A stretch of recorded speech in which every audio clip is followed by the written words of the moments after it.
Good evening, everyone. Welcome to another video here at Bricks and Sticks.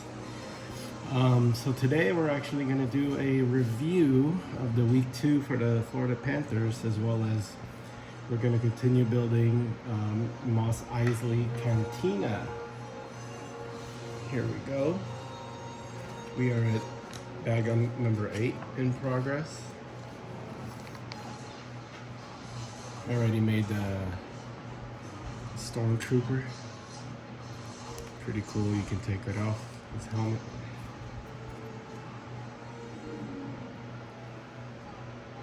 That over here. We got R2-D2, Luke Skywalker, a land speeder,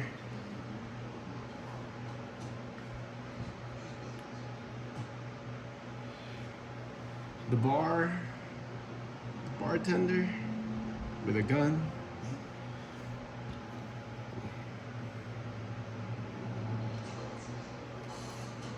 we got C-3PO right over there, and a man-bat whose name I forget. Anyway, so let us get started. So last week the Panthers played 3 games in total. One on Tuesday, one on Thursday, and one on Saturday.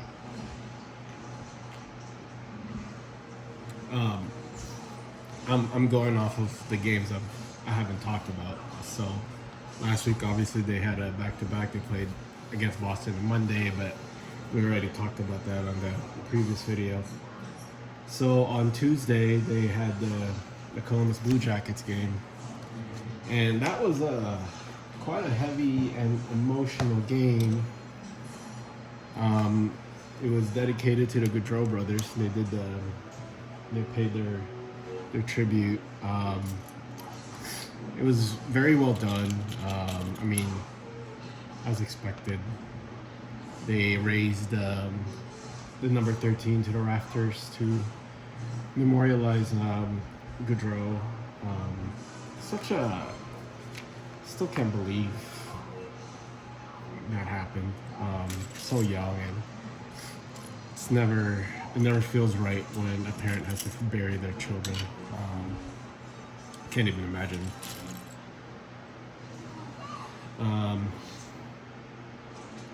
And as expected, that game in the first period was, I don't want to say it was low intensity, but I mean, it kind of was. It's tough to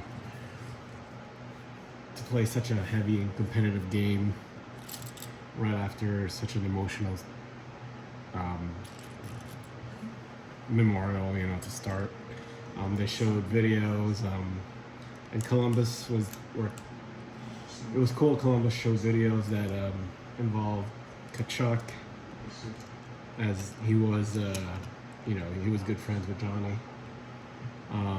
And then both teams, they agreed to start the game, to let the clock run down by 13 seconds. And that's also Columbus started with the left wing open to signify where Johnny Gaudreau would have been playing. And it was cool because Monahan won the face-off to Sam Bennett, and Sam Bennett passed it over to the spirit of Johnny Gaudreau. It was a really great gesture. And then the second period, the first period was slow and low intensity, but the game did pick up in the second and the third. Columbus, actually got the lead, and Florida had to battle back and take the lead late. Another great game by Sam Reinhart and Lundell and Lusterinen. That line is just outstanding, and Lundell has taken so many steps and that Baby Barkov moniker is really fitting And Reinhardt looks like he took it personally that people thought last year was a fluke UFA season. He looks better than he did last year, which is crazy. Let's see here. So yeah, and Florida did end up taking that game 4-3. Important to note, Spencer Knight got the start for that game, and he was absolutely outstanding. You know, as much as people were disappointed in his start against Buffalo, he was so good against Columbus. You know, clearly Florida was in the second night of a back-to-back against Boston, which was a heavy game. And again, they played without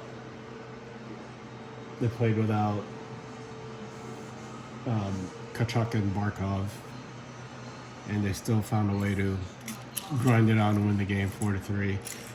Not before Spencer Knight had to make an incredible save, lunging to his left and getting a piece of the puck with his glove, with seemingly a wide open net to tie the game, and he robbed the Columbus Blue Jacket player. And then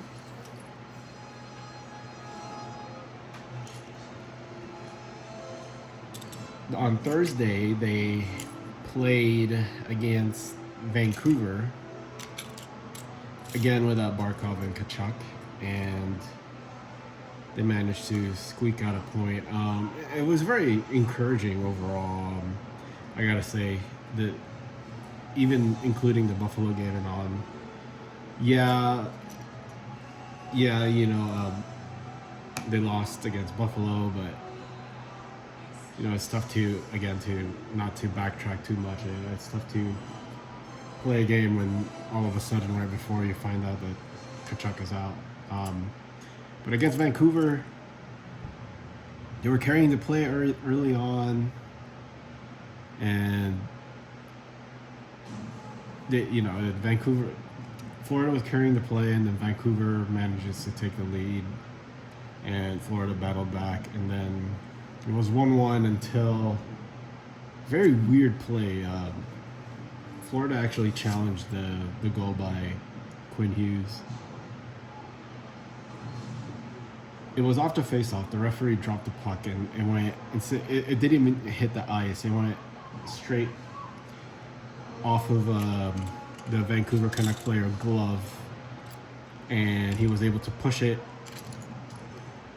puck using the glove over to his teammate, and which led to Quinn Hughes letting a bomb go from the point and beating Bob. Yeah, probably like a save there. It was from a distance, from not even the best angle, and it just blew by Bob's short side, and you'd probably want to save there, but at the end of the day, it was weird that such a advantageous face-off was given to Vancouver. Usually, if something like that happens, either the ref blows it down and asks for a redrop or something like that, but then it leads to a goal. And the explanation the league gave is that it was a deflection, which is nonsense. I mean, so many times the puck deflects off of a glove and they call it a hand pass. But Florida does get a point out of that. They lose the game in overtime. They like to roll with a 3-forward setup, and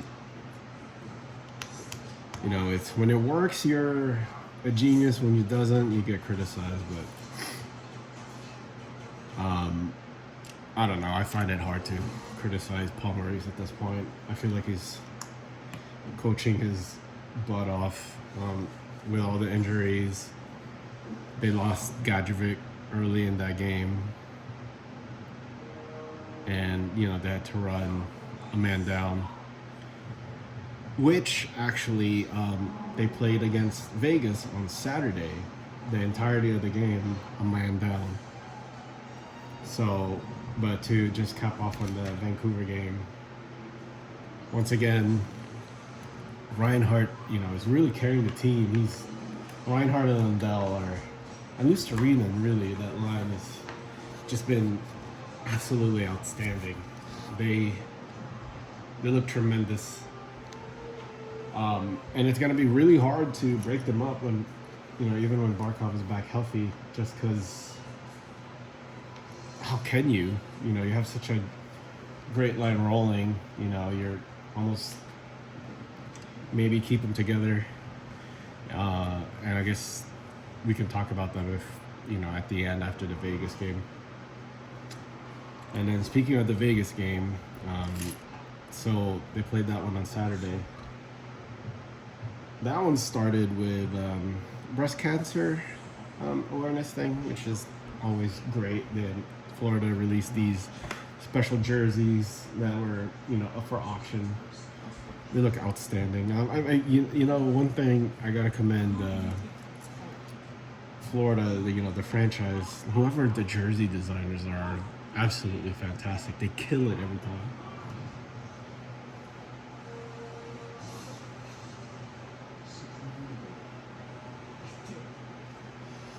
They do such a good job with the jerseys. And so, and speaking of Maurice coaching his butt off and the team playing without, through adversity, Florida actually played the whole game a man down. They couldn't call anyone up for salary cap reasons because Barkov never went to LTIR. They anticipate he'll be back in the New York trip. And the only one that's actually on LTIR is Tomas Nosek, who's started practicing with the team in the yellow jersey, but he's not eligible to come back as of yet. But that's for after the Vegas game.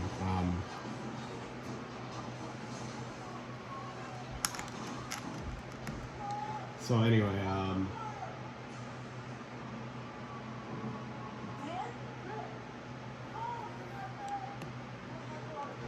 that Vegas game was outstanding. It's probably, obviously I think it is the best game so far this year, just from an action standpoint, intensity standpoint. The team really took it personal. They lost to them in the final 2 years ago. And it shows, that everyone got up for that game. High intensity hitting, and Florida carried the play against a pretty healthy Vegas team, honestly. Which is, again, like I said, it's extremely encouraging that the team is playing this way against strong competition without, two of their best players. And a lot of that goes on the, tip of the hat to Lundell, Lusterinen, and Reinhart. I believe Reinhart had 4 or 3 points that game. He's been crazy, and just spoiler alert, he actually got first star in the week last week. He's getting paid $8.6 million, and he's playing like a $12-13 million player. Just in all honesty. But the resiliency that the team showed that game, because they were carrying the play, and then with 5 seconds left, Lundell uncharacteristically turns the puck over to Pearson right in front of the net, and they score. But Lundell's young, and even though Lundell's young, he's had tons of playoff experience, and he didn't let that get him down. He just bounced right back, and he had another extremely strong game.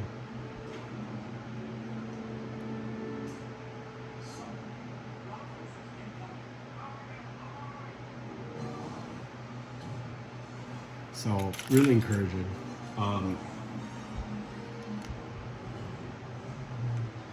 So Florida was down,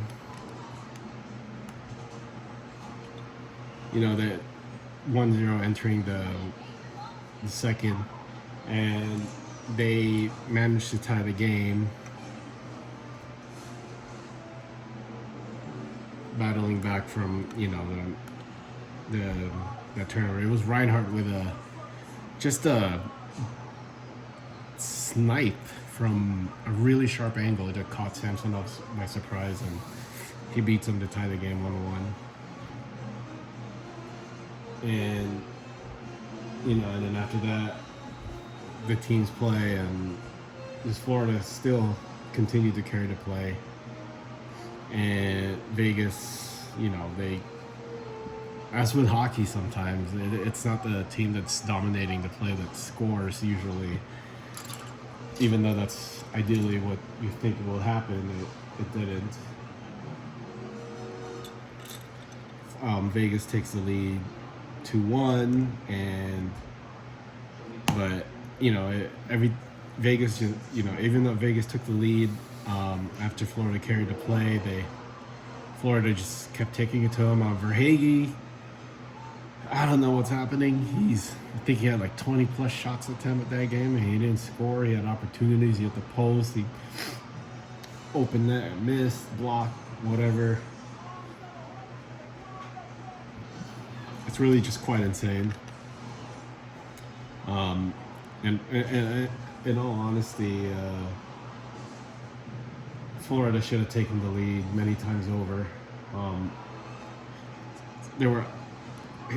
Samsonov was extremely lucky that he only allowed 4 goals that game. It feels like he should have allowed way more than that.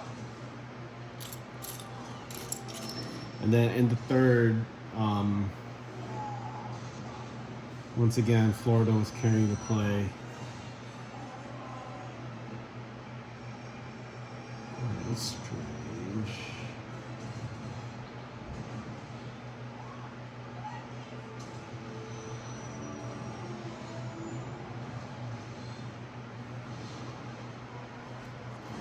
And so Florida was carrying the play, and Greer makes a mistake, and I believe it was Howden beats Bobrovsky on a in tight in the backhand, and Vegas takes a 3-2 lead. And Florida just kept pushing, and then on a face-off win in the offensive zone with about 7 minutes left, the puck goes to Ekblad, and Ekblad, who also had a strong game after I've been strongly critical of his play. He gets the puck through from like a nothing shot from the point, and then the puck drops in front of Reinhardt, and Reinhardt makes this incredible pass. Like, it looks like he was just chipping it, and he went straight to Lusterina for an open net tap-in.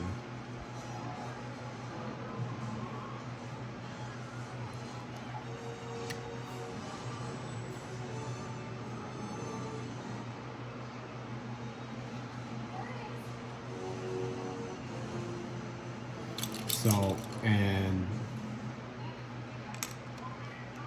it looks wrong.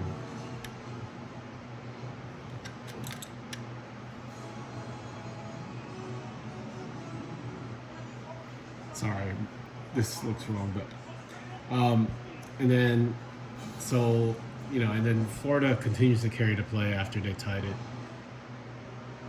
Again, really impressive, especially when they're playing with only 10 forwards and 7D. And they still managed to carry the play. I think the night ended with them outshooting Vegas 49 to like 26 or some absurd amount like that. Given the fact that the team had Sunday, Monday off before the next time they played, I think they pretty much emptied the tank to, again, a vengeance game, I guess. And I'm sure it was a satisfying win. It was definitely satisfying to watch. The overtime was extremely exciting. Just a well-played overtime game for both sides, honestly.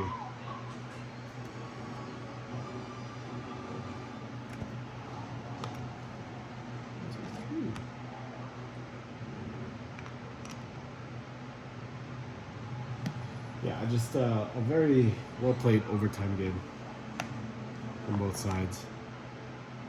And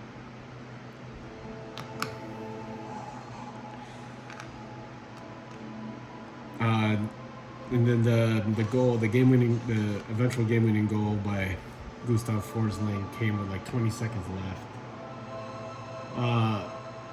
Like just an incredible passing play between Sam Bennett, Sam Reinhart gets another assist, and Gustav Forsling scoring on a one-timer. And such a pretty play because Vegas had a chance. I think they almost scored it because it was a shot from a point, and it was a deflection that Bob looked like he lost the puck for a second.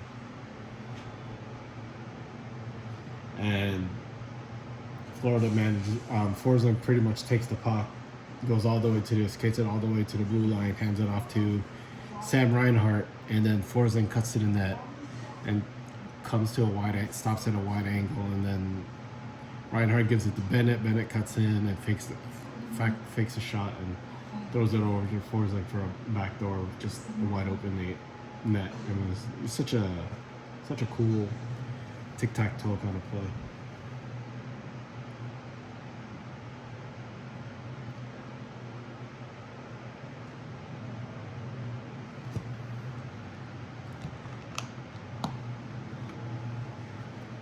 Ooh, man.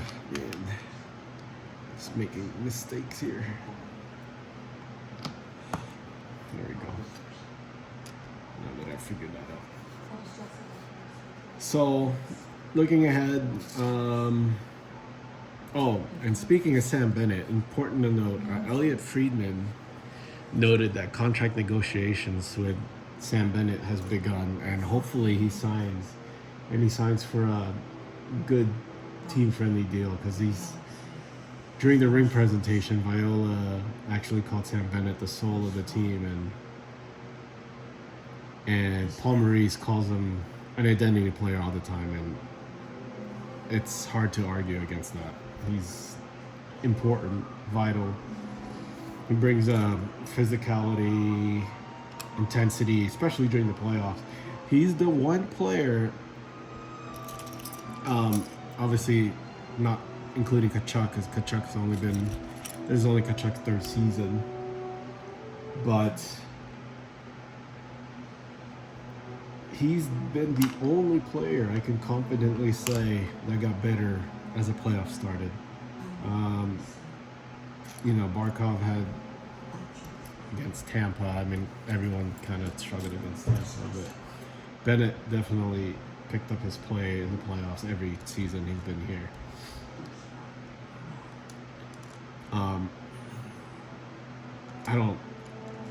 Obviously, is Sam Bennett the best second line center in the league? Not even close. But is he the perfect fit for the team? I can argue yes. It's just, the team won a cup, so I guess that's easy for me to say that. I'm sure, Panther fans are going to hate hearing this, but if you put Draisaitl instead of Bennett, the team would be better offensively. I don't know would they win? That's a good question. I don't know. But they did win with Bennett, and you can't argue against that.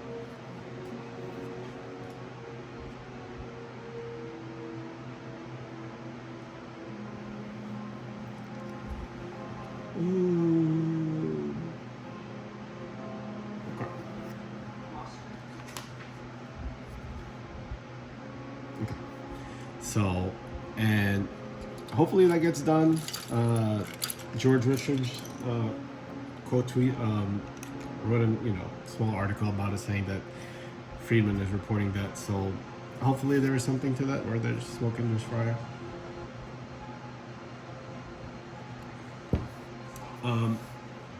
So anyway, looking ahead to this week, seeing as it's already Tuesday and everywhere in the world, except Hawaii. Florida does play against Minnesota as the last game of their 3-game homestand, and I believe this is their last home game until November 7th because they're about to embark on a long road trip. I believe that it's the New York Rangers, the New York Islanders, and then the Buffalo Sabres before they leave for Finland next week. They play in Finland November 1st and 2nd against Dallas. And then they head back home and play a home game in November 7th. So, Tkachuk is practiced with the team today, full participant, and he's expected to play tomorrow. And Nosek is expected to be ready by the Finland game, and they're hoping Barkov is back by one of these New York games. So, it's looking like there's a strong possibility that November 1st we're actually going to see what this team looks like at full strength, which as I alluded to earlier, it's going to be interesting what Maurice ends up doing, because Reinhart, Lundell, and Luostarinen have been incredible. I think they're going to have a hard time breaking up that line. And I don't think I want them to. Not that it's up to me, but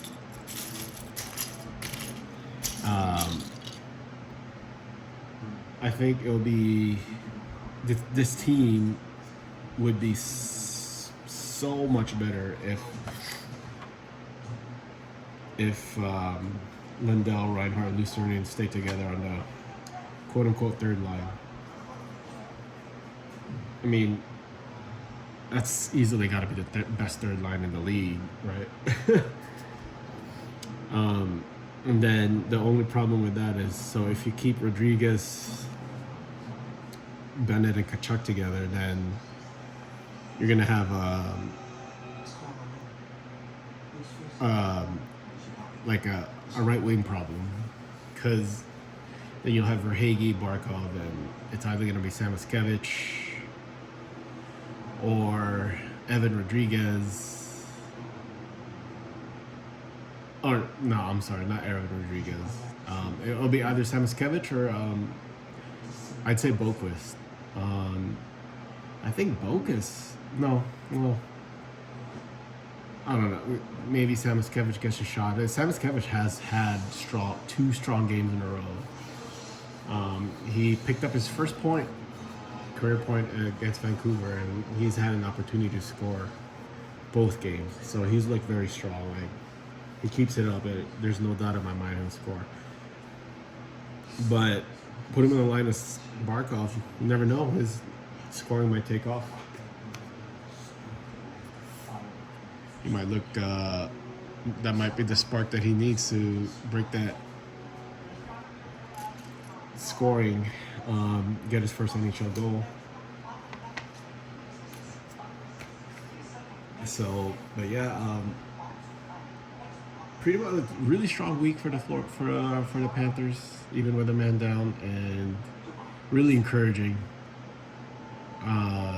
Moving forward, and so we'll see where this week goes. Tough competition. Gustafsson for the Wild, their goalie, actually got third star. I believe it was 2 wins, 1.6 goals against, 996 save percentage, and he scored a goal.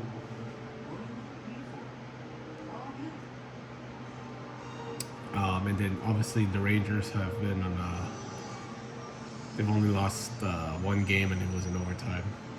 So it'll be a tough week and see where the team goes.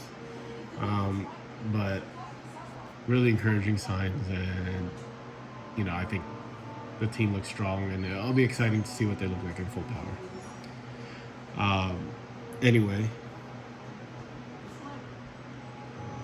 that's gonna about do it for this one. I'm gonna keep building on this. I'll probably start streaming it on Twitch. me building this. So, and then, you know, just do a quiet build. And yeah, thank you for tuning in and watching this one.